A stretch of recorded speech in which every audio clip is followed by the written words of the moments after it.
Businessman. A businessman lives by his wits. Keep your blood pressure down and your dividends up. Sometimes you can do better business with a businessman in a club or restaurant than in an office.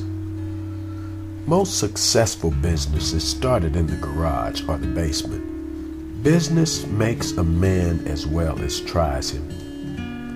The successful businessman is training and understudy if he is as wise as he is successful. Seest thou a man diligent in his business, he shall stand before kings. The men who made fortunes in business always proceed, never follow the crowd. It is very important to cultivate business-like habits with men even of good ability and high character who had been unsuccessful in life. By far the most frequent cause of failure was that they were dilatory, unpunctual, unable to work cordially with others, obstinate in small things, and in fact, what we call unbusinesslike. The wayside of business is full of brilliant men who started out with a spurt and lacked the stamina to finish. Their places were taken by patient and unshowy plodders who never knew when to quit. See, under normal periods, any man's success hinges about 5% on what others do for him and 95% on what he does, with emphasis on does what he does. The years that lie ahead will be no bed of roses for any businessman, no matter how high the tide of prosperity may rise. No businessman will share therein who does not gear himself and his business to a new tempo, to meeting changing conditions and the problems and difficulties that await his solutions. See?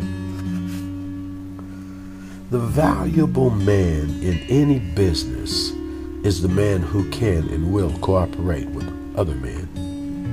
Call upon a businessman in business hours. State your business in a business way. When done with business matters, go about your business and leave the businessman to attend to his business.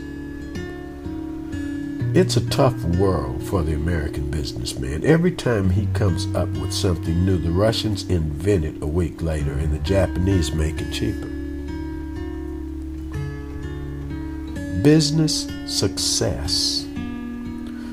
The great business success was probably never attained by chasing the dollar, but is due to pride in one's work, the pride that makes business an art. Success or failure in business is caused more by mental attitude even than by mental capacities. The men whom I have seen succeed best in life have always been cheerful and hopeful men who went about their business with a smile on their faces and took the changes and chances of this life like men facing rough and smooth as it came, and so found the truth of the old proverb, good times and bad times and all times pass over. Hardly anything is more fatal to success in business than this all-absorbing, grasping anxiety for wealth, which is so charismatic of the times we live in. The very ambition to be rich and to accumulate what is called a big pile and to reckon one's property by hundreds of thousands is self-defeating and leads to ruin. Real success in business is to be found in achievements comparable rather with those of the artist or the science of the inventor are the statesmen. And the joys sought in the profession of business must be like their joys, and not the mere vulgar satisfaction which is experienced in the acquisition of money, in the exercise of power, or in the frivolous pleasure of mere winning. Ambition, energy, industry, perseverance are indispensable requisites for success in business. Most men feel they would be a success in business if they had the money to go out and buy themselves a monopoly. The essence of business success is not to make goods. It is not to have a host of employees. It is to have something left. The biggest word in the language of business is not gross, but net. To increase the net profits, that is the one aim of the efficiency movement. Decreasing net profits is to a company what pain is to a human body. It is a symptom of injury or disease. Most successes are far more interested in building a bigger and bigger enterprise, and thus serving more people than they are in merely making money. The essentials to business success are a sound stock of knowledge and a broad knowledge combined with integrity and the art of pleasing. Without the first, no customer at all will come.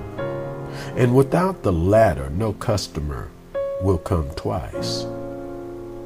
No business is a success which must ruin men to make money. Remember that.